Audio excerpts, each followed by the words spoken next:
Down the Vale, we are back. Had a wee bit of a break due to making a live event and things, so thanks to everybody who turned up for that. Really appreciate it, hope you had a good night. Back filming now though, and we have one of our defenders, captain for the last few weeks as well, Andy Wilson.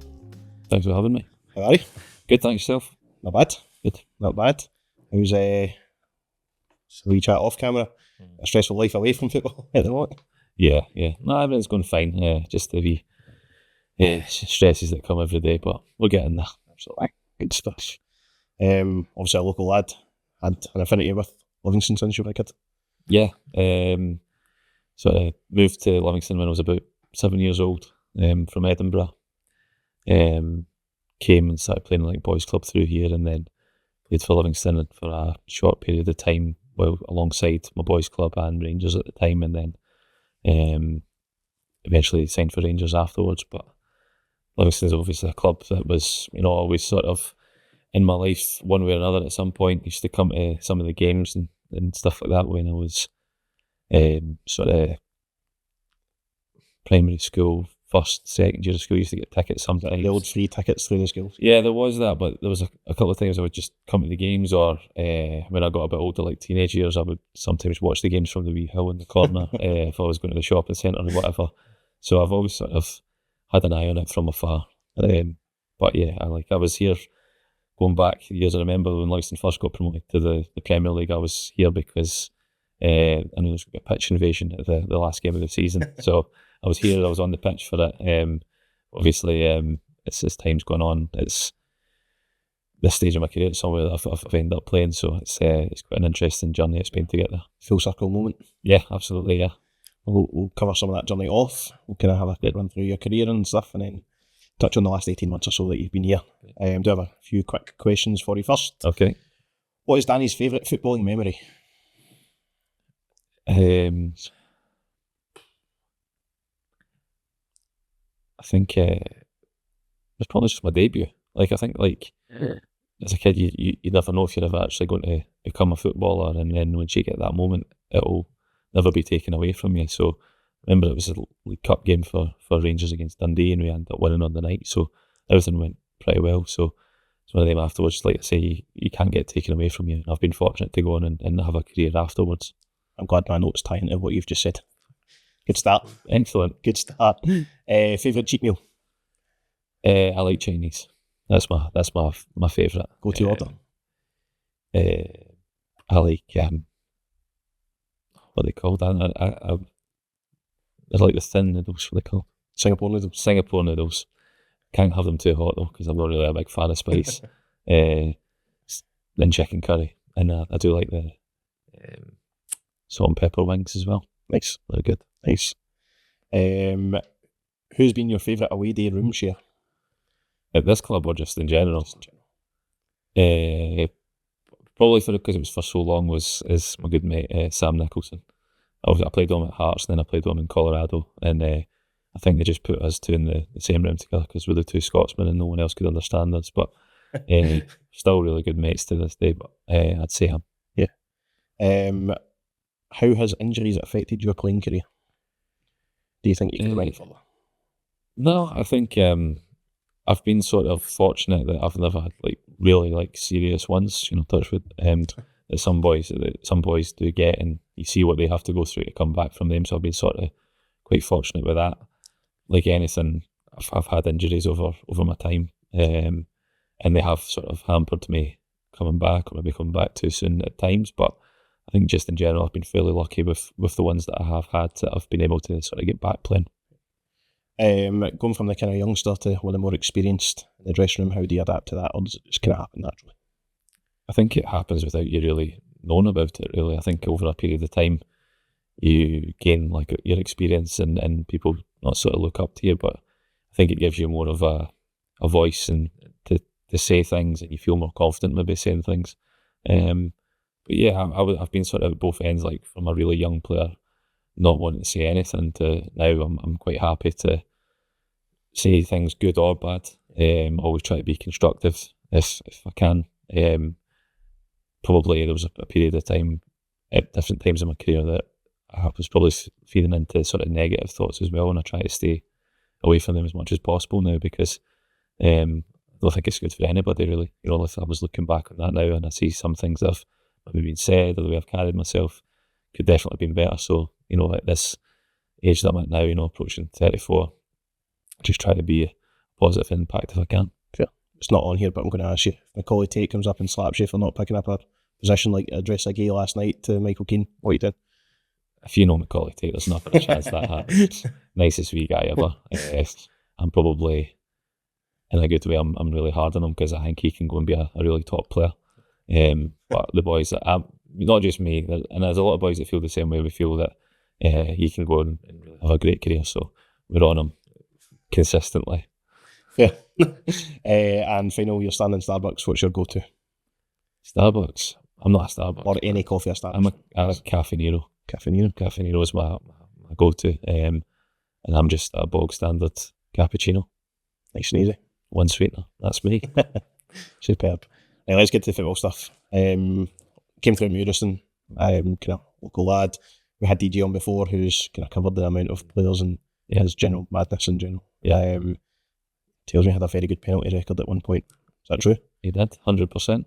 I think he claimed 8 for 8 or 9 for 9 potentially. Yeah, I think he was. I think, well, Daz, great goalkeeper, like even at that age, but you know him, he's just daft, isn't he? Like most goalkeepers are, but he's especially so. So he was a really good player. He was a really good outfield as well.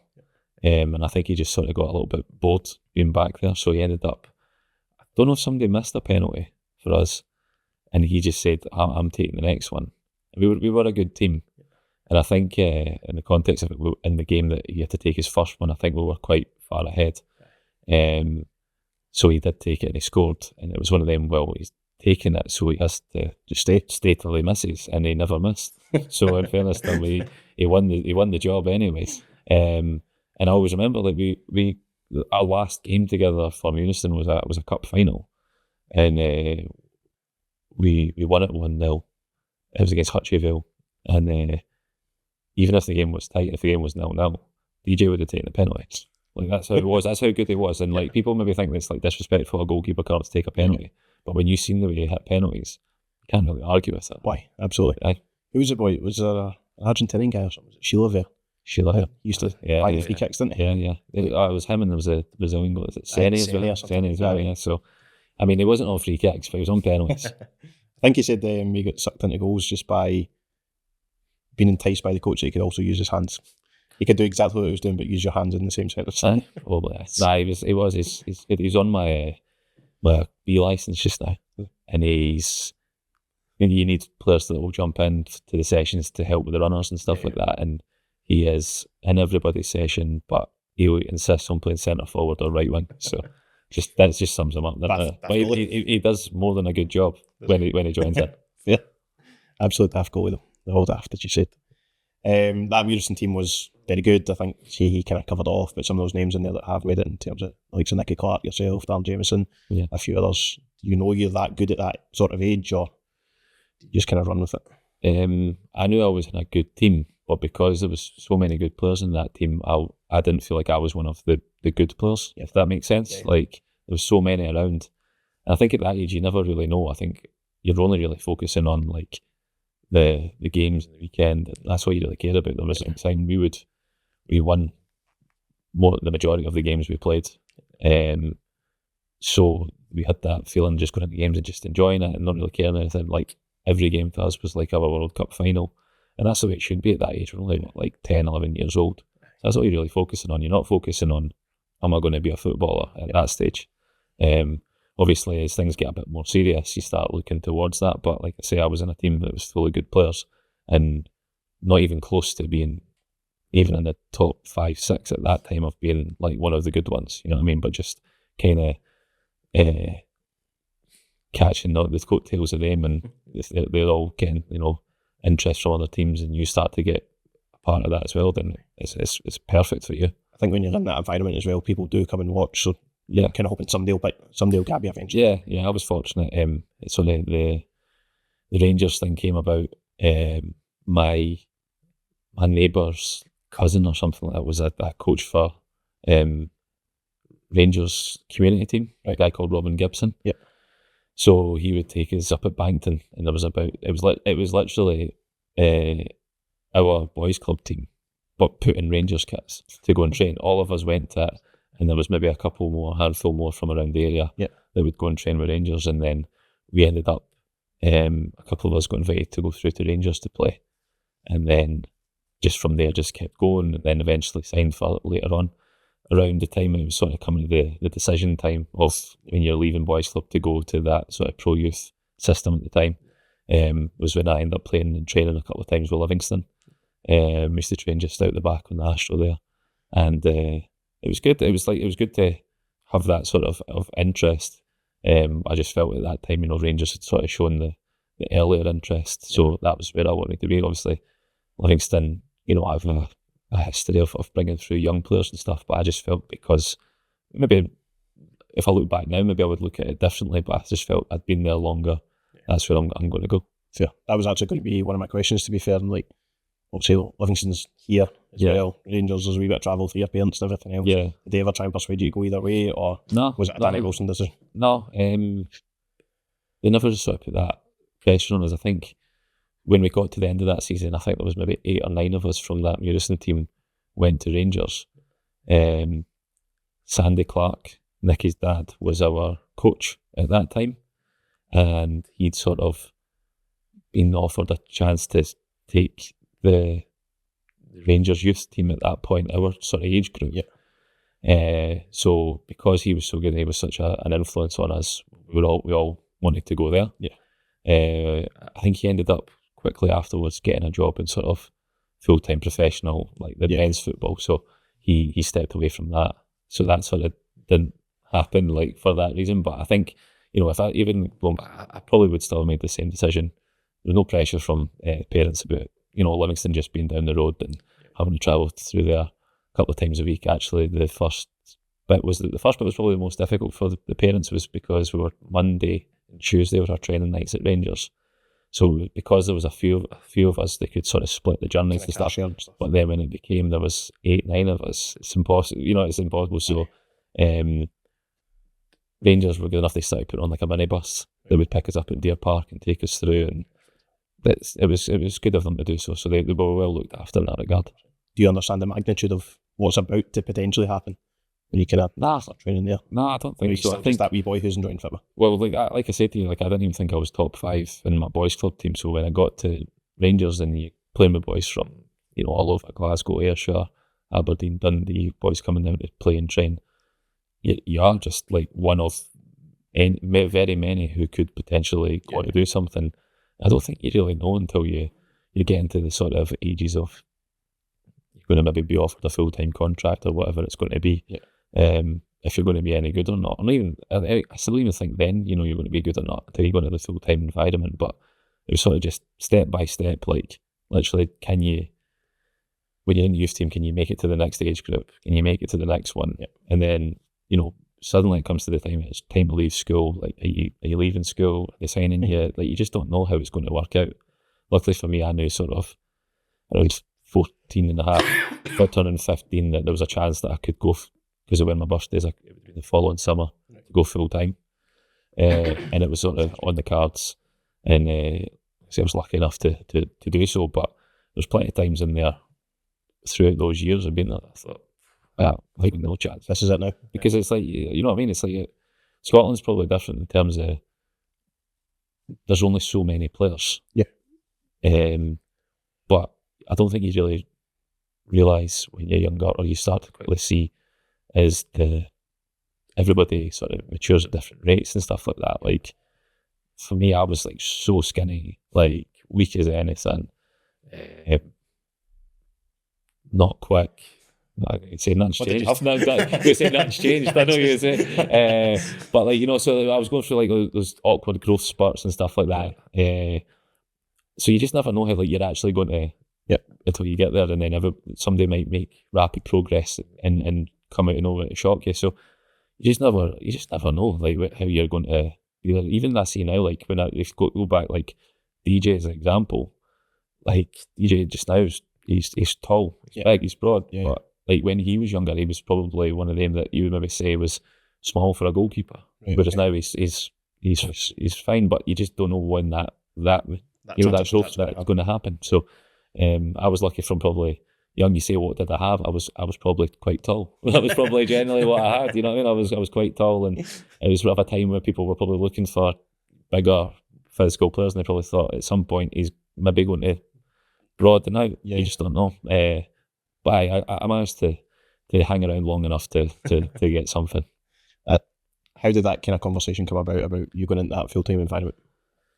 It was... who does it as well from a kind of Rangers perspective? At that time, it was I'm trying to think who the youth at that time would have been. It was whoever the head of youth at that time was. The Rangers had been sort of changing, and as they still sort of are, kind of changing with people. And I don't remember exactly who it was that initiated the conversation, but it was just with my mum and dad, and sort of like we would like him to come in full time when he's of the correct age. Yep. And it was like, I was like, yeah, absolutely. And it was, I think it's like, if I was to go through the same thing now, where if I had a son that was going to that age, going through that, I would maybe be a bit hesitant, you know, like realistically, because of not sort of what you're giving up, because the opportunity you get is fantastic, and how could you ever say no to it? Yeah. But I would be probably more hesitant, like now as a parent seeing that happening. But my parents were just sort of like, they had been with sort of everything, left the decision up to me, and I was more than happy to go and do it, take a chance and see where it led you. Because there's so many players within that bracket that get into that full-time environment and then don't do anything after that, really. So kind of in the environment, but then you kind of fade away, and then it's difficult. It's like never get to break through, really. If I look at like sort of like that first year full-time age group that I was in, there's probably only a handful still involved in the game, and it's sad how many boys are lost to the sort of the system and the football, and a lot of it is timing, you know, and that's it. So I always say I was one of the fortunate ones to still be here before it was now still saying that I'm still involved in the game. Yeah. Who was the kind of best in that sort of environment that you came with? My age, John Fleck was same age as me, but always played above years career, didn't he? Yeah, fantastic player. He was. So you talk about like maturing at different age and stuff. Like I remember the first time I played with him. He was like a man when he was like 10 years old. Like he was so far ahead of everybody. Like physical, powerful. I just remember, like I think I've said this before. Like I just remember he took a shot and scored, and I just remember thinking, like, how can he kick the ball as hard as that? It was just generally like that. He was just so much ahead, and then that's why he quickly went to play years above himself, and so he was good. But I had loads of players. Like even my first year full time wasn't his first year full time. I've said before, a player I always still look up to now, really good friends with him, is Andy Shinnie. Yep. Like Shinnie was my first year full time was like 15 turning 16. Shinnie, I played in the Shinnie's 19s team. He was the captain, right, and he was the main man, and he was brilliant, still is brilliant. But just I had loads of players like that you come across. Like there's too many to mention, and I look back and I still look back and say, like, I'm fortunate. Like I say, I'm fortunate to still have a career in the game, is because even at that time I'm looking going, there was so many good players. Yeah. Not just the Rangers, like across the board, there was so many players that probably have just sort of fallen out of the game somewhere along the line. So just happy to still be here, still kind of involved. Right. I think Shin's told us about his kind of debut. He played 19s in the morning and then got called up to the first team that afternoon. And he said he was out doing the warm up down the side of the pitch. He was absolutely burst. Like, yeah. And he got called up and he was like, 20 minutes to go, like, everyone's going to think I'm absolutely honking, but he was just burst for the 19s, but nobody actually understands what goes on kind of in the background, and that is a feasible thing, isn't it? You can play the it is, it can happen. Can manage the squad straight after. Yeah, I've seen it happen before with boys that have maybe played 90 minutes, then had to go and make their debut. And it's like you want all the best circumstances for when that moment eventually arrives, but he probably isn't thinking when he's playing for the 19s that morning that he's coming that afternoon. Ibrox that afternoon. So it just shows you've got to be ready sort of at any time, because you just don't know when the opportunity will come. Talk to us about your debut then. Mentioned it briefly in the intro. So it's League Cup away to Dundee. Dundee were championship team at that time, or first division, I'm not sure what it was called at that time. Second tier.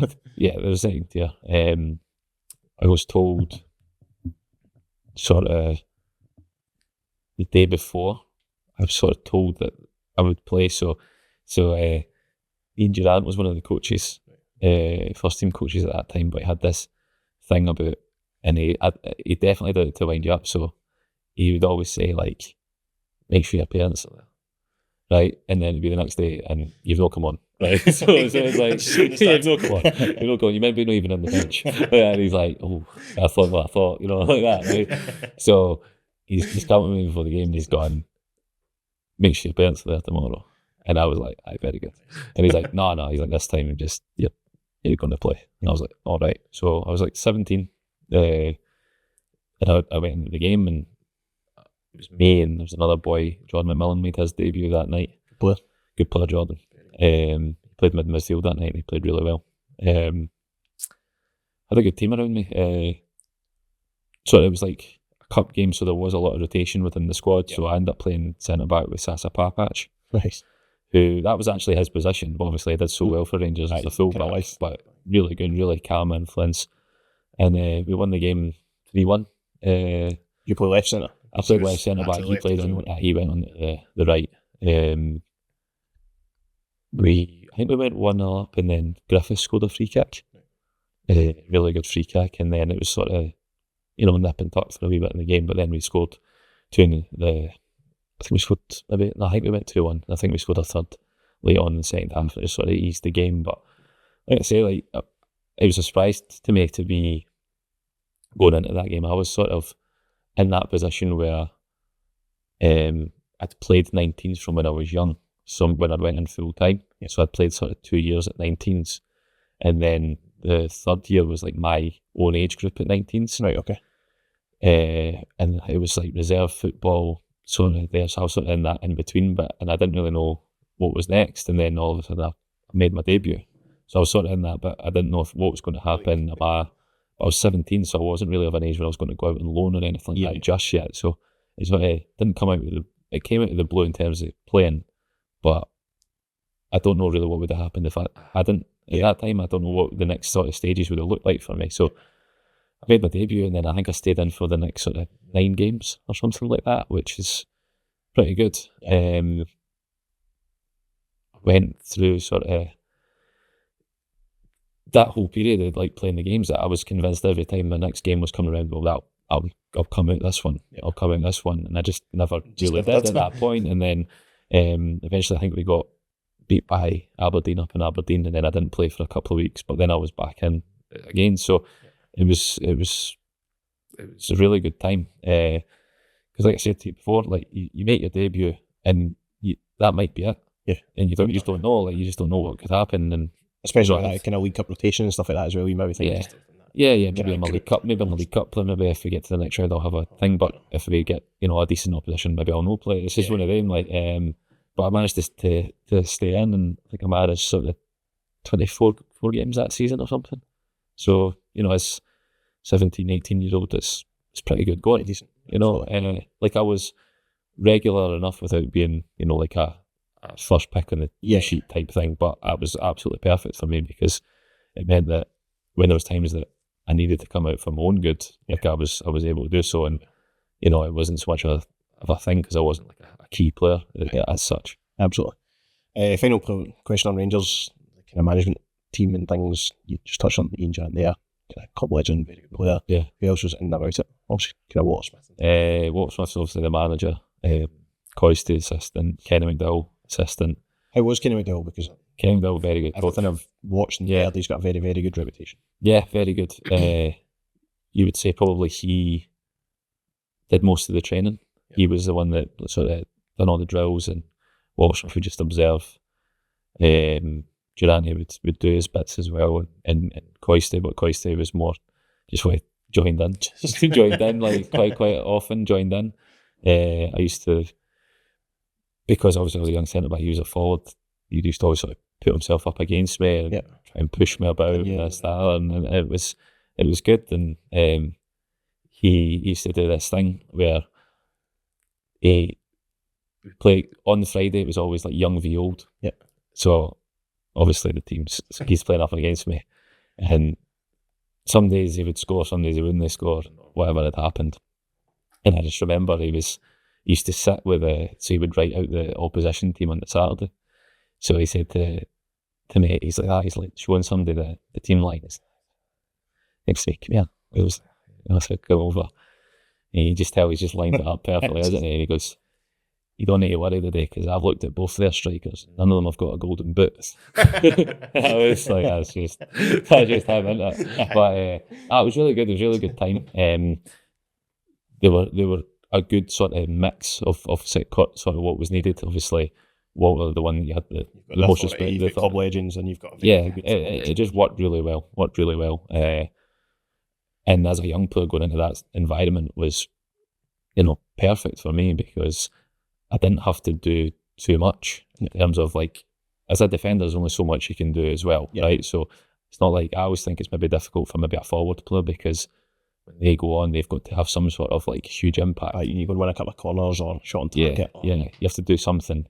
Whereas my job's more just about just keeping things sort of solid and what that. So I didn't have to really worry going into that team because I was surrounded by sort of international players and a team with a really good, strong foundation. So I was able to just sort of go in there and be helped along by them, but just concentrate on my own performance and everything would just take care of itself. There's obviously people in there like Davy Weir's, Magic Begueras, people like that, but ridiculous. Yeah, I played most of my games I think I only played once with Beguera, right. And that was an experience because it's just I just remember the game was almost too easy for him at times because he was so powerful, so quick, good on the ball. I remember playing, I think it was a League Cup game at St Mirren, right. And that was the time that St Mirren had Billy Mehmet and Higdon. Yeah, handfuls. Two big handfuls. And I just remember being on the halfway line and Boogie had gone on a run and both of them were just standing next to me and there was nobody else sitting there and I'm thinking, if this game's played forward, I'm going to get smashed about. Yeah, I'm going to get smashed about. But so he was obviously a fantastic player, but obviously the one I played with most was Davy Weir. He's speaks just himself. Yeah, he's only there's nothing else you can say to. He's just absolutely fantastic as a player, but as a person, first class as well. Yeah. The big move comes. Liverpool. How does Danny Wilson feel as still a kid, essentially at that age, at a club like Liverpool and an institution like Liverpool? Yeah. Yeah, I didn't really know. Kind of lined up in the background, did you heard kind of rumours before? No, it just sort of. I played those first sort of round of games, the 9 games, and it got to the stage where I was still like on my youth team contract, and it was, I think I had like 18 months left at that point. Rangers were like, we want to give you a new contract. And I was happy. I was really happy with that. And then it sort of just fizzled out for the Rangers side. Sort of everything had kind of been agreed, and then at the last minute it wasn't there. And then I don't know if Liverpool got wind of it or what had happened, but they contacted my agent. My agent had said to me, "What do you think about it?" I was only, this was like the Christmas before I left. When my agent had sort of said, "What do you think about that?" And I said, "Well, I don't think I don't think I would play at Liverpool." Yeah. Like wasn't like I said to you, I wasn't a first team pick at Rangers either. Yeah. So in my head, I'm like, well, I should probably play for Rangers for a bit longer and before I even think about moving. Yeah. And he was like, I think that's a pretty sensible thing to do. And then a little bit time passed and there was no sort of movement for the Rangers end. And then it just never really got resolved. And then it got to the stage where it was like, well, Rangers were looking to sell. And that's the way it ended up. I think looking back now, I still would have, my preference, I've said this a few times, my preference would have been to stay at Rangers. Yeah. But when you've got a team like Liverpool, a club like Liverpool, it's difficult to say no. Yeah. But at the same time, like, I was wanting to stay at Rangers, but you're going to such a good club that it not like it cushions it that you're leaving, but it's just like, well, if I I'm not going to stay at Rangers and Liverpool. I can't have any complaints really. This is a fantastic opportunity, and it was great. I think I was right in what I said. Like I went there and I didn't play much football. Well, so many people do go down and fall through the net. And I would have been better served staying at Rangers for another couple of years, but it just wasn't to be. But went down there and had a great time. Was part of a fantastic football club, really well looked after. So everything from their side was great. I just wasn't able to sort of establish myself down there. £2 million transfer initially, potentially rising to 5, branded as the next Alan Hansen. Is there any sort of pressure within your head, or are you just thinking just go down and play and see what happens? No, I just that was it. Like I was trying. Yeah, that was it. I was just like, I'm going to go down. I'm going to give it a go. And that's it. You don't really think about all those sort of external factors. There's nothing you can really control in that. Like, do you think that crosses the mind of many footballers who go for millions and millions of pounds these days? I mean, it's just probably a fraction of what some of these people are going for, but it probably plays some sort of role. And you see, like guys that I think like the price tag thing sort of for players at that end of the game, it's a difficult one for them because it's so much more of a business now, and the fees are absolutely nothing to do with them. Like, I think some of the fees that get paid just now are just absolutely ridiculous. So there's nothing really they can do in that sort of factor, but it probably does because it probably doesn't put pressure on their performance, but I think everybody else will jump on that. And maybe it does have an effect on them, like down the road. You know, you see it sort of. Some players you look at that. Example just now. Who's it? Florian Wirtz. Oh yeah, just now, like that. Like games, no assists, no goals. I know it's and he's a German international. He's unbelievable. Be a key player for them for years to come, but. Just because he's not having a great time domestically just now, that's the first thing they look at. Even Isak just now, like they go and spend the money and everybody just points finger, but these are proven top quality players. So I'm sure they'll be just fine. Proven top quality players. Let's touch on the pictures quickly before we move on. Joe Cole. The Joe Cole. Yeah. That picture. Who the hell is Danny Wilson? Is a lot of it, wasn't it? Yeah. So. That was a strange thing. Like, I went down and I wasn't really prepared for that. So it was me, the manager, Roy Hodgson, Joe Cole, Milan Jovanovic. And I knew that there was going to be a bit of, I had to speak at the press conference because Milan didn't speak English for a start. So he was like he came in, he just had a good World Cup with Serbia. And obviously Joe Cole was Joe Cole. But they were just sort of asking me questions, and a lot of the questions were like sort of like to do with being a left back, and I was like, I'm not a left back. I'm not a left All back. the journals ripping up the notes. But like a lot of them were like, Liverpool apparently had a problem with left back, and because I was left-footed, they were like, "Oh, will you be able to fill that?" And I'm just like, "Yeah." You know what I mean? Like, I give myself, I hate playing left back. Like it's just not something I've ever enjoyed. Just keep me in the middle. But there's all that sort of stuff going on, and it's funny. Like the picture is just it's a disaster for me because I get sent it all the time, and anytime it rears its head every transfer window, and it's like, but it's all good fun. Like I really don't take it seriously, but like obviously when I get tagged and stuff on like social media. I can almost, like, as soon as I see someone is tagged in something, I know roughly what it's going to be, but I don't mind it. It's all good. But like I say, like people in that picture, like Roger Hodgson, great guy. Milan Jovanovic was my neighbour for the first sort of 6 months I was there. Didn't drive, didn't speak English, but I had to take him to the shops, to Tesco and that, to do his big shopping and all that. So it was mental. And Joe Cole was really good with me. He just wanted to talk to me about Rangers because he was a huge Paul Gascoigne fan. Right, okay. Like, that was his idol. It was I actually saw him talking about Paul Gascoigne on something the other day, and it just reminded me that's all he used to talk to me about. But yeah, he just asked about that, and a lot of them down there did ask about like the Rangers and Scottish football, and they did take an interest in it. So like I say, it was a good time, but that picture will haunt me till for a long, long time anyway. Maybe could have wanted you more. You did come back up the road, kind of sign for Hearts, but heavy links with Celtic as well. Yeah. Would you have crossed the divide? I don't know. It was. I think there had been bits of talks about it, and there had been sort of contact with my agent, but I don't know how far they ever really got. Right. I don't know. It was different. Obviously, at that time, it was Rangers just gone down the leagues, or just about to go down the leagues. Yeah. But it never really came to anything at that time, and I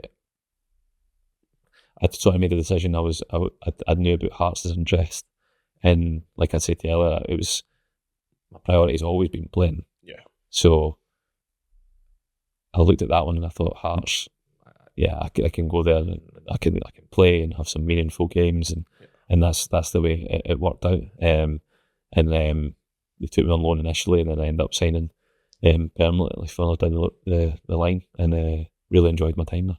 A few wee kind of complications with the signing, I believe, initially through administration. Who's your kind of head at that stage, because they've essentially been transfer embargoed? Yeah, it was. So I'd sort of agreed to stay, so I was going to turn my loan into a permanent, and everything was agreed, and it was all there. And then, like you say, the embargo came in, and it was like, right, well, what do we do? So the way that they were actually able to do it was because I was technically a registered player. I don't know, the thing didn't expire till like the end of June or what it was. This was early June, so they could just swap it to a permanent one. Right. Okay. Through the I was in the system. It wasn't a new signing essentially, so that's how we were able to do it. But I'd sort of had bits of people inquiring like, well, what are you going to do, like teams, and I went and met a couple of teams, but I felt Gary Locke was the manager, and I really liked him. A lot of time for him, and I just thought, given that they were in an embargo, no able to bring anybody in, it was going to be hard enough for him, and I liked him enough to turn around and say, nah, I'll stay and I'll play for you. Yeah. And one of the best decisions I made, because like I said, it meant I got meaningful football, and I got to play for a great club in Hearts. So I ticked all the boxes. Like, I was 21 at that point, and I felt I'd missed quite a lot of football with those years at Liverpool. You know, the volume of games. So really wanted to stay. And the season happened with Hearts that happened. We were obviously one hand tied behind our back with the deduction. Yeah. So it was sort of almost inevitable. Relegation was coming, but we later in the season we made a decent fist of it, of putting points on the board. But it was probably inevitable that we were going to go down. But obviously the season after that we had was it's just as good as you're going to probably see in a championship season. 100%. It was going to go into that. So the championship season, you've got Rangers, Hibs in there as well. Yeah. But Tynecastle is one of the best venues to play in, especially when Hearts are winning football matches. It's electric all the time, isn't it? Yeah, it is. It's fantastic, and there's such a good feeling about the club at that time, because it was just after the sort of the foundation of Hearts had come in, and Budge had taken over, and it was a real good feeling about the place. And I think it was good that we had such a good season to sort of mirror that, what was going on off the pitch as well. They probably went hand in hand and helped each other at sort of getting to that stage. But like you say, Rangers and Hibs in the same league, it wasn't easy. Yeah. Even though we managed to get the points total that we got, win the games that we did, but that was just purely down to the management team, the drive that they put into us. They were clever with the squad. You know, they had sort of young boys but with experience around that. They brought in like Gomez and Boabin, who I thought were as good a pairing as you'll see in the midfield. To really help the boys. Neil Alexander goes. So they'd both been down south. Right, I think Morgaro had maybe went back to Dundee United, and Prince had been somewhere, but they'd both gone down south. I think Morgaro went Birmingham, Prince went Watford. Right. But two just really, really good players. Like, I don't know how it is, but like a lot of the time you'll get, good midfielders, but they can't necessarily play together. Yeah. But because these two played so regularly together, they knew everything that they were doing, and just small things like the way they would set the ball for each other, and they just knew it where each other was at all times. But we got a really good squad together, and we won. I think it was important. We went to Ibrox first game. We won. Yeah. We played Hibs the second game, and we won. And it was like, right, because you didn't know what you were going to probably get from those two. They were probably in the sort of rebuilding phases as well. And it just felt like, right, we've got momentum now. We can really go on here. And we did. We didn't lose a game until late January, I think it was. And even at that, like, we were not lucky to not win the game, but we were always going to lose at some point. But it just felt that we can just get back on this and go straight again. Go again. And that's how it happened. I think I had 20 games unbeaten, won the league by 21 points as well. Yeah. So looks comfortable in the end, but playing against good players and good teams, but did have a 10-0 against Cowdenbeath as well. Yeah. Which is... Yeah, it was like I say, like it just... They were kind of toiling at that sort of stage as well, weren't they? Yeah. That was the kind of start of their decline. Yeah, it was that day was probably... You look at 10-0 and you think, oh, that must be great. But there is a bit of you that's like, you see the other professional players and stuff, and it's no nice. I've been on the end of a few bad results as well, and you just want the game to finish. And like we scored the game was, I don't even think it was a 10-0 game. It's one of them, like there was a lot of shots we hit were going in that probably didn't have any right to go in, and just sometimes you have days like that. And I think the worst goal of the day was scored by me from about 3 yards, but they all count. So another one to tally. So yeah, but like I said, like I just felt that everything, we had like real good momentum about us, and there was good momentum off the pitch as well. And like I said, I think it all just tied together, and it just meant that we had a really good season. Absolutely. Let's move on back to Rangers. Thoughts? So, like I said, because I'd left in the sort of the way that it panned out, there was always that bit of me that wanted to go back to Rangers. I sort of knew I had because the way I'd signed for Hearts, there was a clause in my contract that after the second year, I could opt out of the third year. Right. Okay. But within that, the 2 years previously, Hearts had a release fee in there if someone was to come in and buy me. Yeah. So I ended up doing the 2 years, and I got to the stage where I just felt, because of the season we'd had, I don't know if it would have got much better for me as a Hearts player. I thought it was good. I sort of made the decision I would stay, hoping that we would stay up. And then when it became clear we weren't going to stay up, my focus was, right, I need to get Hearts back to the Premier League. So then when we did, I was sort of in that situation where I thought, well, I don't know if this gets much better for me. Kill it at the top almost. Yeah, like not that, but that tied in with the fact of like I'd like to move on and try something else. So around the time I went on holiday, and I'd had like a few things from teams abroad that I was looking at and thinking, but my wife was, or my now wife was pregnant at the time, and I was like, I really want to be moving abroad with all this going on. It's just a lot of upheaval for nothing. And then I was just out of the blue one day, I got a phone call from for Davy Weir, and I knew he had left Brentford, and there'd obviously been speculation that him and Mark Warburton were going to Rangers. But he phoned me and he said, just basically asked me what I was doing, but he wasn't telling me where he was going, and I couldn't tell where I was going. He was like, well, don't do anything just yet. And then about 5 days later, I think they took over at Rangers. So I was like, great, this is how it's going to work out. So there's a chance here. And then went and met both of them at Money Park one day when I got back off the holiday.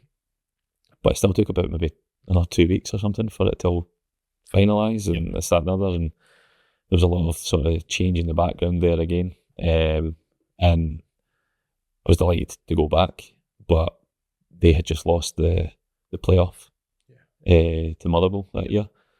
And there wasn't a great feeling of going about the place. There was a lot of disappointment, sort of the manner that had happened. There was a lot of change to the playing squad.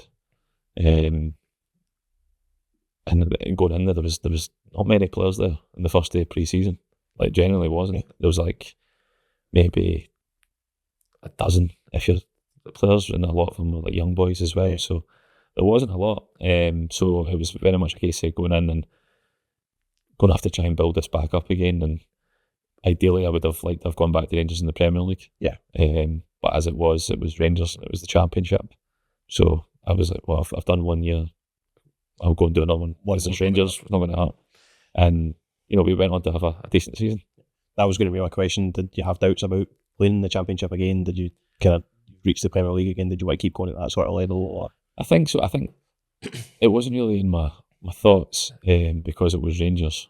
Like I'd said to you, I'd sort of had looked at the things abroad, and I actually thought that might have suited me better at that time in my career. I was about 23, but turned 24. Yeah. I'd always wanted to play abroad. And there was opportunities there, but with everything else going on, and then with it being Rangers, I thought I might not get this opportunity again to go back. You have to go somewhere else.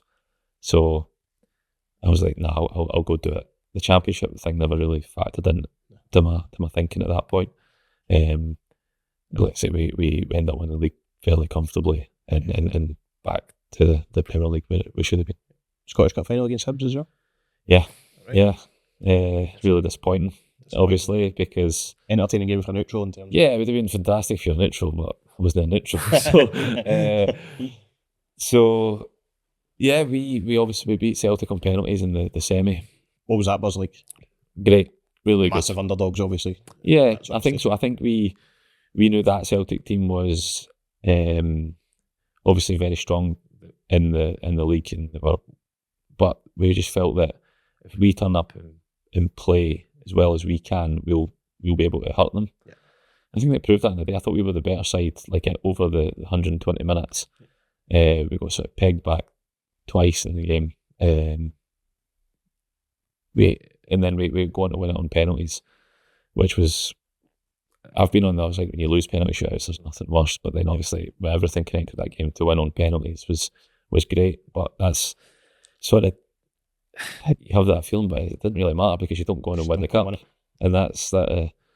I don't know if it felt maybe some players within the squad, we felt that the hard work had been done, yeah, or whatever it was. I don't know why we should have, because our games with Hibs that year had been really close, like all throughout the league. Like they'd beaten us a couple of times, we'd beaten them a couple of times. But when we go in front in the final and we were just unable to see the game out, really. We didn't have a lot. We didn't have a big squad, and I think that really killed us. I think we didn't play a game for maybe 4.5 weeks leading into the final, because we'd obviously won, and it just felt we were so out of rhythm. Were they still playing at that stage? They were in the playoffs. They were in the playoffs, and you look at that and you say, well, they might have been knackered going into the final. Yeah. I just and maybe there is a case of that, but I just felt we were just really out of sync, out of form, and I genuinely don't. I remember being on the pitch thinking this isn't a great game. Because Hibs were out on their feet and we weren't playing well at all. We go ahead and you should really see it out, and it's disappointing. It's two almost identical set plays. You look back and it's a real opportunity missed. I actually feel that probably further down the line maybe cost some of the boys in that team, like the longer Rangers careers maybe. Yeah. But it's could that have been a catalyst for the club as well, do you think, in terms of winning a major trophy again? Possibly. Maybe things would have changed, or you don't know, maybe they would have looked at it and said, well, we don't really have to change too much going into the following season. You know, we've won if we had won the cup, so you don't know. The worst part of it is Dave Gray. He lived 5 doors down from me. It's a disaster. I had to keep seeing him for the next fortnight. I was trying to hide in my house, but I like him. Get the music on, you've got the blind shit. Basically. So, it was a huge disappointment, and it would have capped off a really good season for us, I think. Absolutely.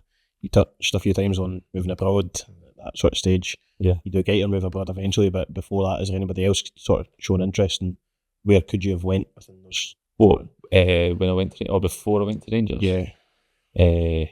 Or both, actually. Well, when I was before I went to Rangers, I'd spoken to a team in Greece, Panathinaikos, and I'd met the sporting director, and it was just, I don't know, it was just like, sometimes like you meet these people, and he was a really nice guy and that, but it just felt a bit, something just didn't feel right. Yeah. And it never really came to anything, and sort of a few things that over my time with agents coming with bits and pieces and stuff, and a lot of them you got, I don't know about that, like there's other ones that are like and you just go, I'll just leave that one be and see what else comes. But when it came to Livingston and Rangers again, I'm going to sound like, so you could sound like they just didn't want me. Like that.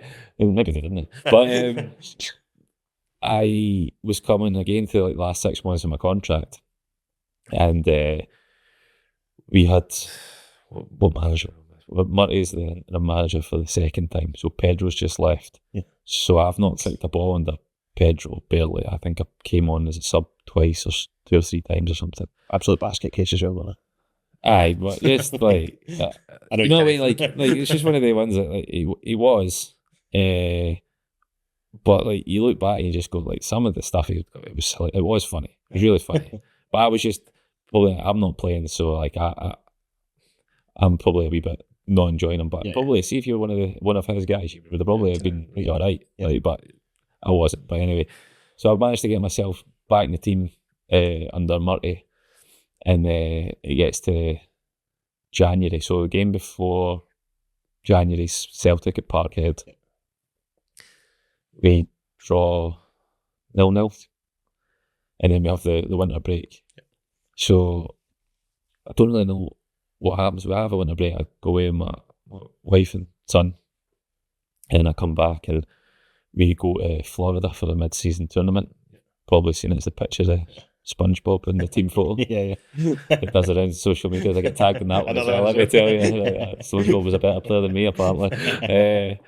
So I come back, so at the airport before the game, before we travel out, I'm doing an interview, and the interviewer's saying, I hear you're close to signing your new deal.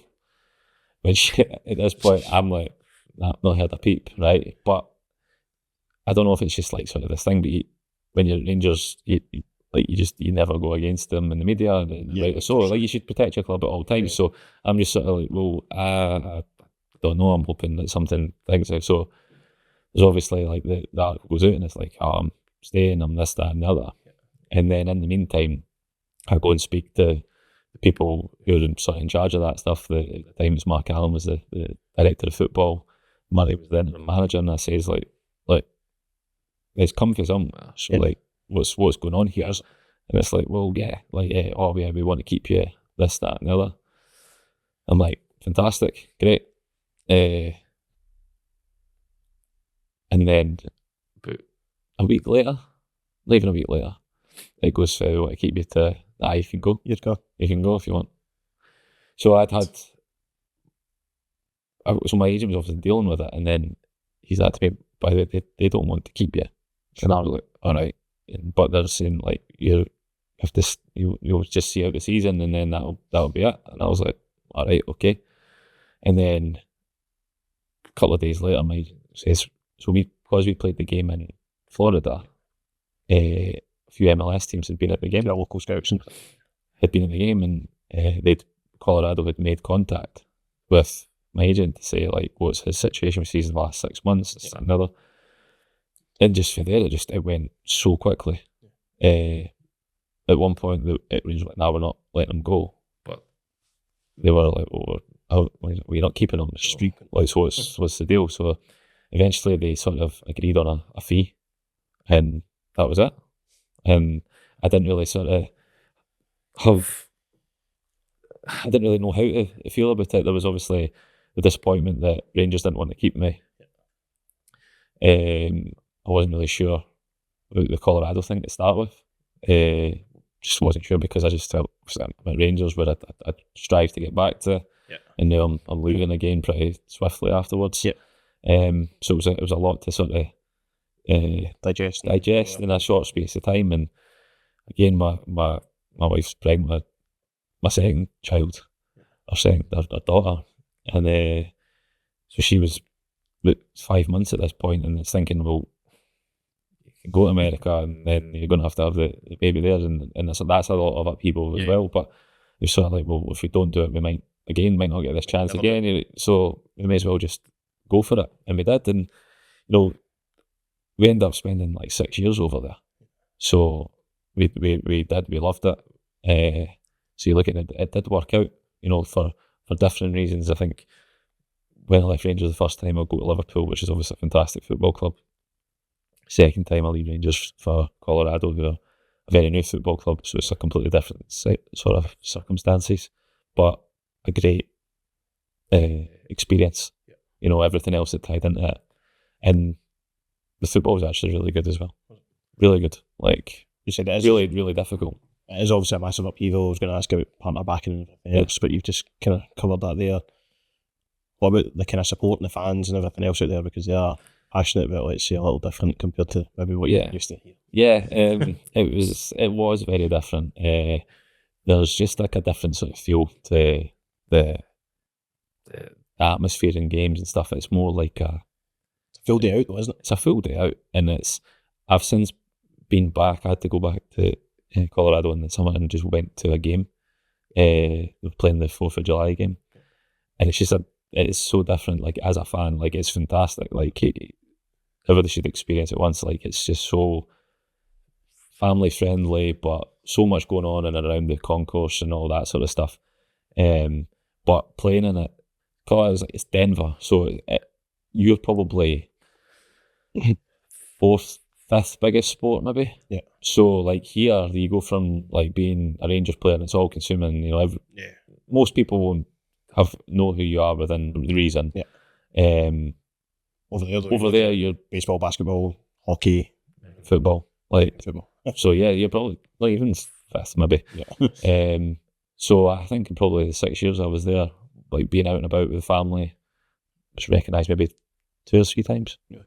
And it's just different. Like, you can just kind of go about your business and it's fine. Like, I don't really have any problems here. Yeah. But it's funny because my daughter was born there. Yeah. And since coming back, she's found it really strange that people know who I am. Yeah. And she couldn't get her head around it for like the first period of time. Yeah. Because it just never happened over there. And there was never ever a consideration. So yeah, it's just one of those things. But really great experience. And when I joined, we were a team. We just had a new manager had taken over, and this was sort of like we're building the club back up again and building out the squad. And they sort of signed me and another boy from Ipswich, boy for Wolves, got another striker for Wolves. We were trying to put Tim Howard as the goalkeeper. They were building out the squad, and it was one of them. It's going to take time, and that's the thing over there. Like, if you're a coach and a manager, that you generally do get time to build things because they don't have that stress of relegation, promotion. Yeah, which is good and bad. Obviously, like they're a lot of people are pushing for it over there, but I don't know if it'll ever come in because of sort of the franchises as they are, and you have to buy them. It's so much money. Like, you're going to get somebody who's going to invest that much money to potentially get relegated. It's unlikely. But business decision. Yes, business decisions, but over there, because of our business decisions, like, it's ruthless. Like, if the club don't want you, like, you're gone, and it's done. And there's mechanisms they've got within the league structure of just, you can be done. Like, you're not seen again. You're not allowed to go back and get your boots and stuff. And it's just, that's it. It's just it's the way it works, and it can be ruthless, and it's happened to friends of mine and stuff. But I did really enjoy it. And like I say, we were a team that was building. We eventually, sort of 18 months in, we got a new manager, and then we continued to build. So we were a team that was round about the bottom, maybe the first 2 years. Yeah. To then my 4th year there, we finished top of our conference, right, 2nd overall. Yeah. So it was quite a leap because there's so many teams there to go from the bottom to the top. So it showed you that progressively over time, like, things did get built up. So I was part of that sort of journey of being there. So it was worthwhile, and from a sporting perspective as well, you were being challenged week to week, because as well the way they do things over there, most teams will spend most of their money at the front end of the pitch. Yeah. When you being at the back, you bear the brunt of it most of the time, but you come up against top quality players. Some of the players are very well known because there may be players that are going there sort of in the latter stages of their career, but are still very capable players, like your Ibrahimoviches and your Rooney's and people like that.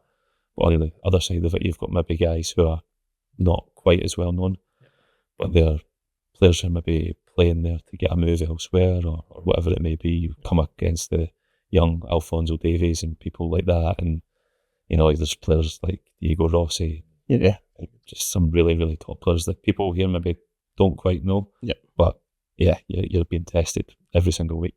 There's I was going to ask about the kind of best players he did play against, but you also just name checked a couple of those. Yeah, the best players I played against were the ones that they just impacted games really quickly, like your Carlos Velas and people like that. Like, he was a legend, though. He's like, I don't know if he's not quite the top goal scorer ever in the league, but he's like in the top. But like he used to play sort of off the right, and you would never see him in a game and then he'd score 3. It was like that, and his left foot is one of the best left I've seen, and anything sort of the right hand side of the box, 20 to 25 yards out. Like our manager says, it's basically just like giving him a penalty, because he's that just whipping it in. Just whipping it in. He was one of sort of many players that you came across there. Like I said, like boys that you maybe don't quite know, but that's what the market they go down sometimes. It's young Argentinians, Brazilians that they'll sign for a decent amount of money, but then they'll move them on after a couple of years. And that's actually quite a good way of doing it as well, because it means that you're not bringing in people all the time who are just happy to be there. You're getting ones that have still got that ambition to move. 100%. Very good. Moved back home. Queen's Park. How did that come about? Why? Yeah, I don't know. I'd sort of been there for 6 years. Did you see yourself sit up there forever? No, there was always a part of me that was I sort of wanted to move back to Scotland. My son was 2 when we moved over there. My daughter wasn't born yet. They hadn't really grown up around having sort of grandparents, aunties, uncles and all that around. And there was a bit of my thinking and my wife's thinking was like, well, let's go back. But obviously the way the seasons work there were seasons finished November that year. So you're coming into January, and not many teams are looking for centre backs in January. I again spoken to a few teams abroad, but now I'm at a stage where I've got two children, my wife, and I'd come to the conclusion that I'm not doing it. Like, it's just no point. Kind of defeats the purpose of what you just said as well. Absolutely. It was one of them I could have maybe went and gone and done a year somewhere, possibly, but that's not really my priority. So it came to it, and I had an offer right from Queen's Park, and I was sort of like, I don't particularly want to go there, and didn't know too much about sort of what was going on. And I had a couple of phone calls with the manager there, and I quite liked him, quite liked what he had to say. Was it Callum Davidson, really, really good guy. And he had sort of just taken over as well. And obviously with the Queen's Park thing, there'd been sort of a lot of investment in progress made in a short space of time. They'd only just missed out on the promotion to the Premier League, I think, the year before.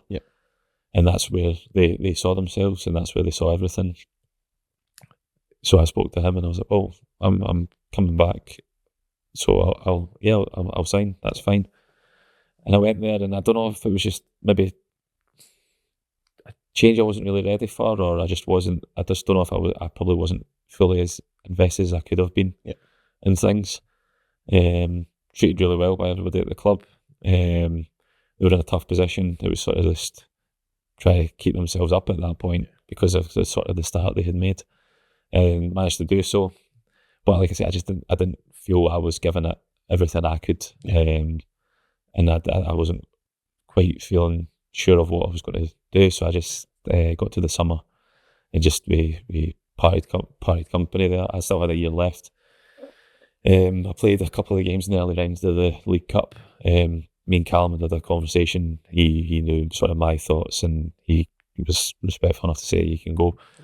I'd done a couple of the pre-season games, but unfortunately one of the players got injured. The centre back got injured 2 days before the first League Cup game. Right. So he was really short on players at the back because he hadn't been able to bring anybody in at that point. So I agreed to play a couple of the games.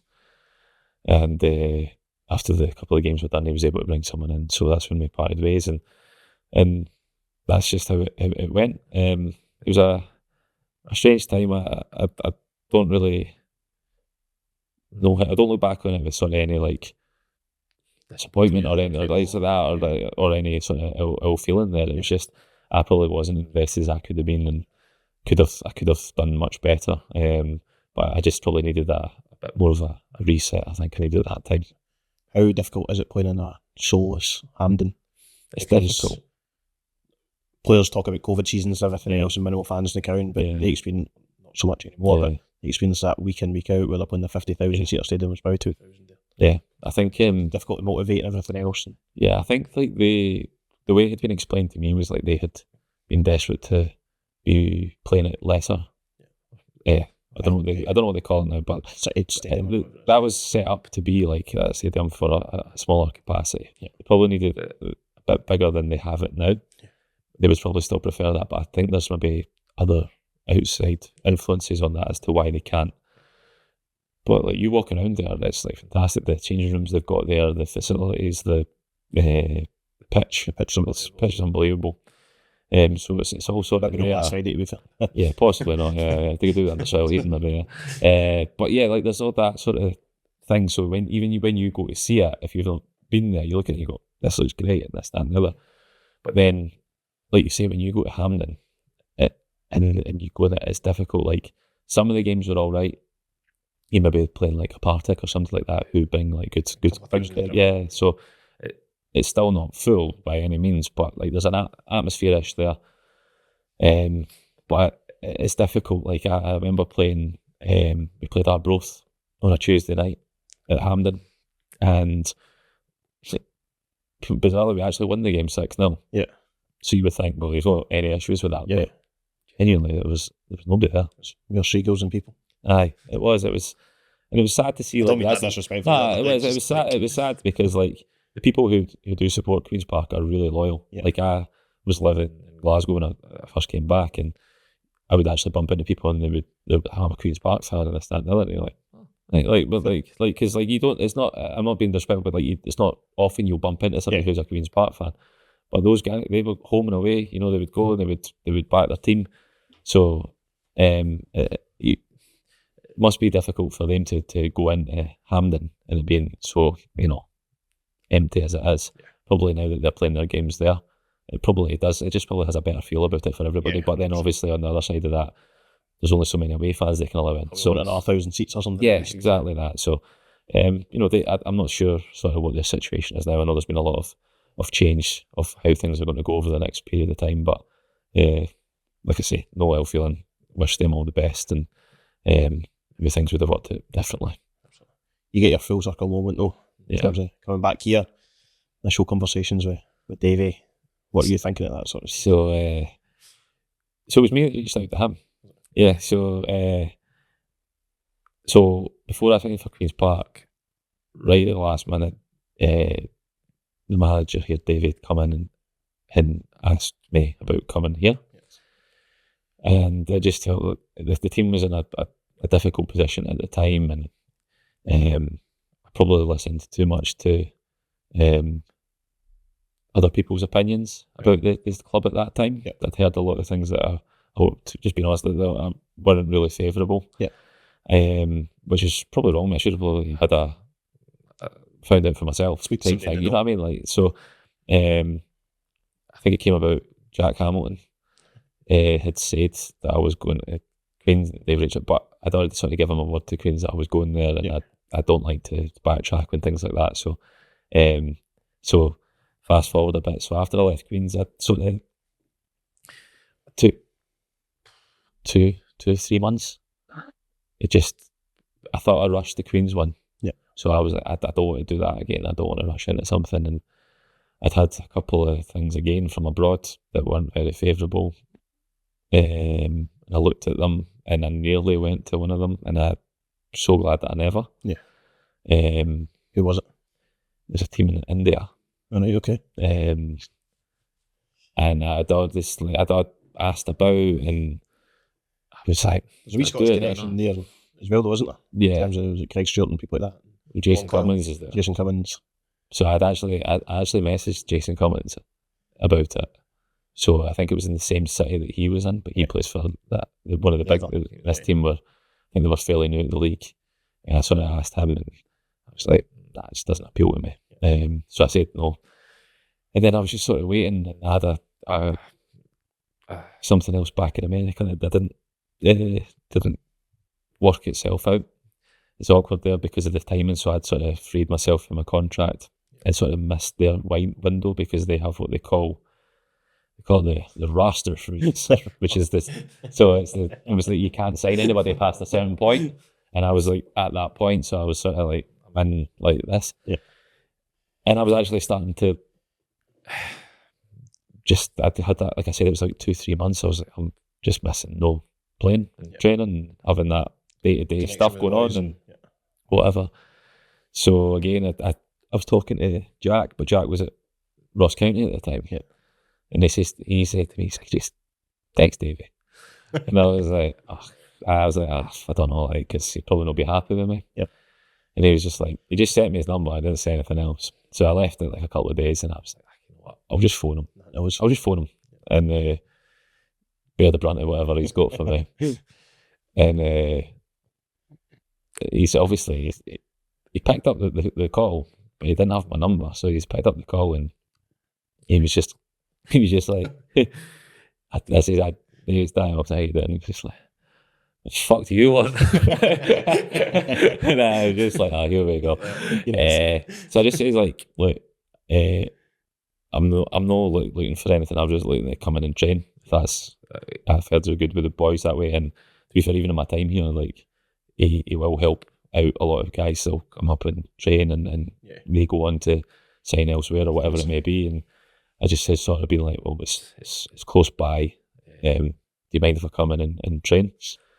And he was just like, I'm only kidding, in you come, no problem at all. So literally the next day, came in, did a couple of weeks training, and sort of got to maybe like the third week, and I was really enjoying the training, like really good group. The team was going well at that point. They'd maybe played about 8 or 9 games at this time. Yeah.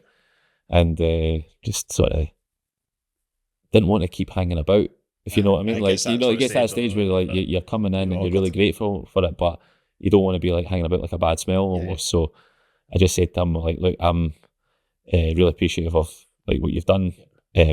I'll not be coming back in, because I don't want to just, and he was just like, he's like, we'll keep in touch and whatnot. He says, like, I would have offered you something, but my squad's full just now. That's it. And I was like, no problem at all. And then about a fortnight later, exchanged a couple of messages, and then I had gone back to America. I was in Florida at the time, and he says, "Can you come in on Sunday night?" But there was like a Category 5 hurricane, so I couldn't fly. I couldn't fly back. So I was like, I literally can't. So eventually it gets to, and I think I did. I met him on a Sunday, and signed on the Monday morning, and then I made my debut on the Saturday. Came on as a sub, and I sort of had looked at the team and seen that they were going well. And it was probably like when he sort of said, I'm thinking, yeah, I think this team's probably got a chance of doing something this year. And I came in, and because I'd sort of missed a period of football, I played a couple of games and then picked up an injury, which was really frustrating. But then when I managed to get myself back fit, sort of went on that. I was part of, a team that was building towards that run, and looking at it from the outside, at the time I was like, this team can go and do something, and so it proved to be. Does Davey give you the single thumbs up or the double thumbs up in the text? Is that just the media team that get that? I don't know. No, I don't Double thumbs up, you seem to be alright. Single thumbs, oh. Oh, is it? No, sure. Nah, I've never really noticed that, to be fair. I have to look back and see. Aye. But I was grateful to come in and play my part and getting the club up. It was a great season, like, and great memories, and to think like how you think, oh, sometimes you go to a club and maybe you're sort of past like what your good days, shall you say. Like, I felt like I was 32 at the time, so I still had something to give, and I wasn't going to be just coming here just to to say I didn't know that's what it was. I felt I could come and contribute, and hope I did that. I think you've done it right, I think. We obviously did have a very good season last year. Kind of won the Challenge Cup, which is obviously one of the aims, but the main one was promotion. Ideally, we'd have liked to win it in the final day, but it wasn't to be. But magical scenes in the playoffs. Oh yeah, brilliant. I think we were probably just a couple of games too short for going up. Because we had a real run at that sort of stage, and they were starting to falter a wee bit. Yeah, we did. I think we had a wee period. I think we drew 3 in a row around February, March time that probably cost us when you look back on it. But obviously, like the Falkirk dropped a few points towards the end, and we were making up the ground on them. I think, like I say, we're probably just a couple of games too short. But we were good. We played good football. We get to that.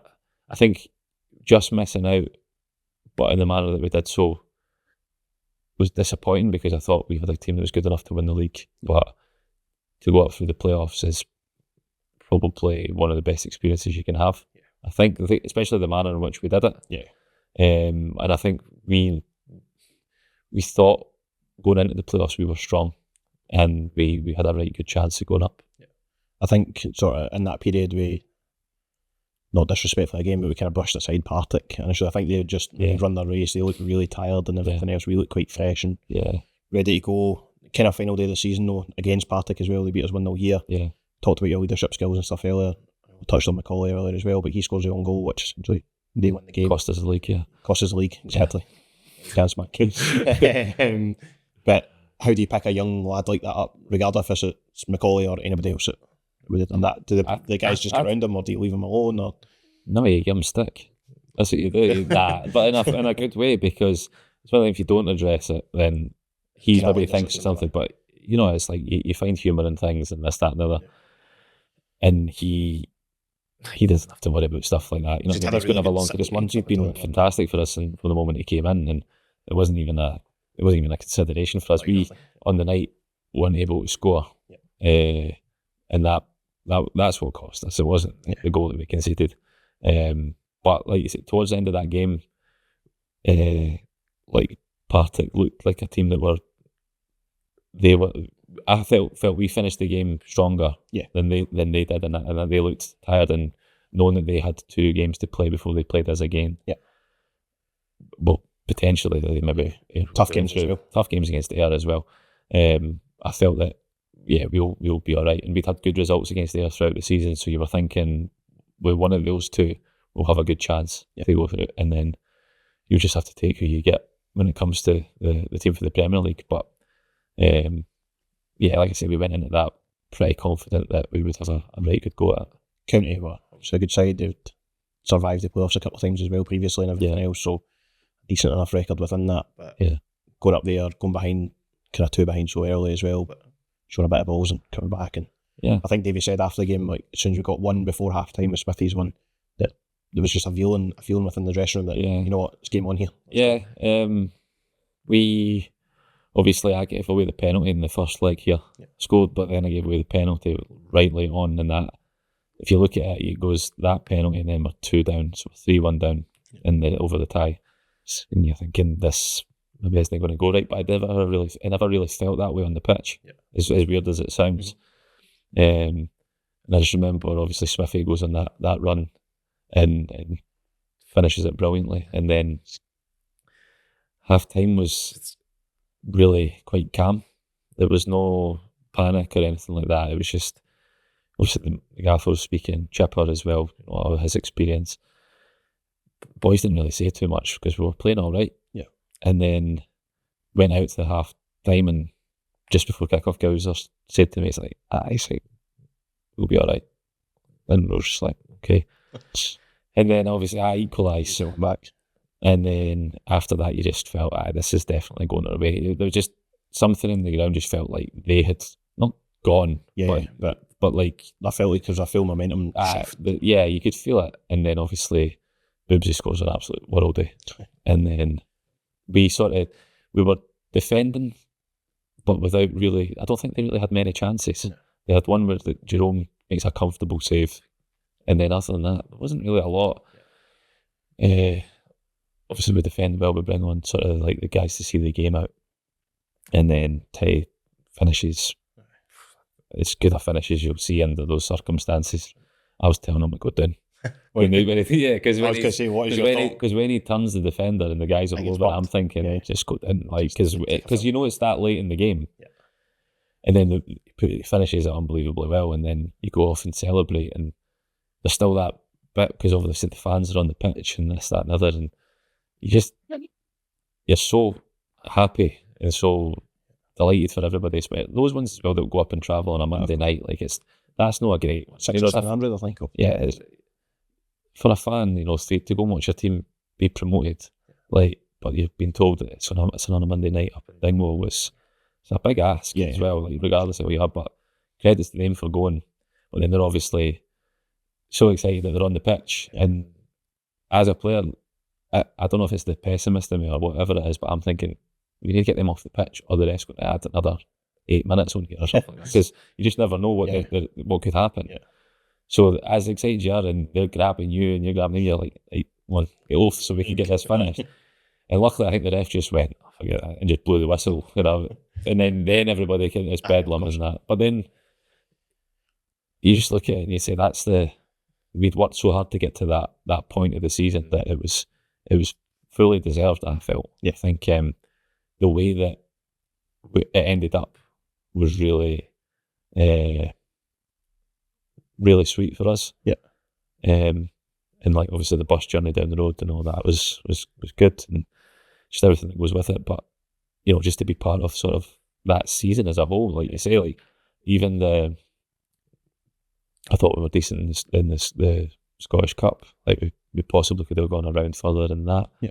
We didn't prioritise anything. We just sort of gave everything a right good go. Yeah. Scottish Cup, the Challenge Cup, I'm not sure what it's called now, the KDM Trophy. Trust. So these are good memories. These memories that if you don't prioritise, if you do prioritise, you're maybe not going to get them. Yeah. But you go and you win it, and the longer I'm in the game, you realise that I won a couple of trophies early on in my career, and you just think that's going to be the norm. Yeah. But you quickly realise it's not the norm. So see, these days that you do win something, or you do get a promotion or that, they're all the more important because of the memories that you make. Yeah, absolutely. Summer time comes, so there's a wee bit of debate about your own. Is Danny coming back? Is he not? Yeah. Just fancy a longer summer, or what was the plan? Yeah. No. I've heard the Gaffer's 3 seasons are a nightmare, so I thought I'd just leave it. No, I think I'd sort of spoken to the Gaffer before the season finished, and he spoke to me and says, whatever way this works out, Championship, Premiership, I'd like you to come back. Yep. And I'd sort of said to him as well, I says, well, look, if I'm staying in Scotland, I'll be at Livingston. Yep. And that was it. And I had a few things to consider in my personal life, to weigh up and see what was it possible. And then, as I sort of said, I spoke to the manager a couple of times, and it was done fairly quickly. There wasn't really a big thing drawn out. The only thing that was drawn out was I had to just make sure my ducks were in a row with other things, and that was it, really. Yeah. Delighted to come back. Really enjoy being a part of the club. Really enjoy everybody around the club, staff, the players, the people on match days, the people who are around the club in the offices, the candidate, everybody. just a really good feel about it. And as much as I was happy for myself to obviously to be part of another promotion, just happy for everybody else who else gets to be part of that as well, because you see the work they put in on a daily basis, and it's worthy of being a Premier League football club. I think it kind of shows, and I think a lot of players have said that they've come on, that because it's so short-staffed behind the scenes, like people do so many roles in terms of Jen, Dave Blacks, Mo, everybody else. Like, you just get actual bonds with people, kind of Jude Carlin at the front desk. Like. Yeah, absolutely. That's it. Sometimes you go to a club and there's a lot of people and you don't know their name, and that's not the case here. You know everybody here, and then like you say, you form relationships with them. So, like I said, that there, when you do have success, it's for them as much as for yourself or the team. It's for everybody around the club and the efforts they put in. Right. Obviously, back in the top flight now, a wee bit of a tricky start. Yeah. Team just try and kick on though. We've got a big few weeks ahead. Don't we? Yeah, I think a few of the results have been disappointing in the manner in terms of maybe it's a late goal or whatever it may be. There's been a couple of them that have shot ourselves in the foot a little bit. But I think there's no real feeling of panic, I don't think, because I think in the main we're doing a lot of things right. I think there's only maybe been 2 games across it. Yeah. Maybe Celtic away, which is obviously difficult. And Hibs away. Hibs away. Those were disappointing. But I think they were disappointing just for a poor performance from start to finish. Yeah. Well, no, the Celtic game we were actually all right in the first half. Yeah. I thought the Hibs game we were poor from start to finish, more or less. But we've not had many performances like that. I think we've been good in most games, and some of the games have been really 50-50. Yeah. Unfortunately for us, we've been on the wrong side of those ones. But I think, like I say, there's no real panic for us just now. I think we know we're doing a lot of things right. We've come into sort of a batch of games now where there's a lot of home games. But I feel like feels like every week we're playing away from home at this moment in time. But I think at home, we feel like we can have a go at teams. Definitely. We've been actually decent away from home. Yeah. But I think especially here when we're playing at our home ground, we feel like we can take points off teams. So we've got, like I said, like a run of games now where we can put some points on the board, and maybe if we're having this conversation in a month's time, it looks a bit different. Final debate: does the Astro play that much of a difference? I don't think so. I think all these teams train on Astro and stuff, don't they? Yeah, I think so. I think it's definitely. I think it's definitely something that's in people's heads. Yeah. Definitely with the old Astro. Yeah, anyway, the old one was poor. The old one was poor, but I look at, and I'm like obviously an older player now, and I used to maybe train on Astro like once, and I'd feel terrible for a long time. But I would train on our Astro like last year, and I'd feel fine. Would be able to just continuously go and no real problems. But it's quite funny, like, because I've been on the side of it, we're looking and going like, oh, I don't know if I'd fancy that, this, and that. And then when you're actually playing for Livingston and you feel teams, and you can actually feel them being like, complaining, like teams used to come and warm up, and they're beaten before they've even done anything. Yeah. Like the game's even started just because they've gone, this, that. It's the same for both teams at the end of the day. But yeah, obviously we did have a slight advantage of training on it every day, but it doesn't really. Football doesn't work that way. Football doesn't work that way. But we've got the new Astro now, and I've not heard any complaints about that. It's very good, to be fair. It's very good. There's worse Astros in the league, shall we say? But ours is fine, and that's probably been a tougher adjustment as well. Us getting used to our own Astro as well, because it does play much quicker and it's got a different feel to it, and different and everything else. But we'll get used to that and we'll try and make it our advantage again. Very last question. Any regrets? No, I don't think I've any regrets. I think when people say they have no regrets, I think that's fair. But I think like there's definitely things I would maybe hope would have panned out differently in terms of different things and moves at different times and this, that, and the other. But nah, no regrets. Like I enjoy what I'm doing just now, and everything that's gone before has led me to this point. So I'm still enjoying it, and just want to make sure that I enjoy this last sort of period of my career. It's probably the first time in my career I've not been looking to see what's next and looking over my shoulder every 2 minutes and looking too far ahead, because I didn't do that last year because I wasn't sure, how long or how this would pan out. I'm here in my second season in Livingston, and happy to be here. Perfect. Danny, thank you very much. Thank you. Thanks very much for tuning in to Down the Vale. As always, so we'll be a wee bit more regular now that the live show's out the way. Massive guest in terms of Danny Wilson, so thanks again, Danny. Thank you. Thanks for having me. Enjoyed it. See you at the weekend. See you, man.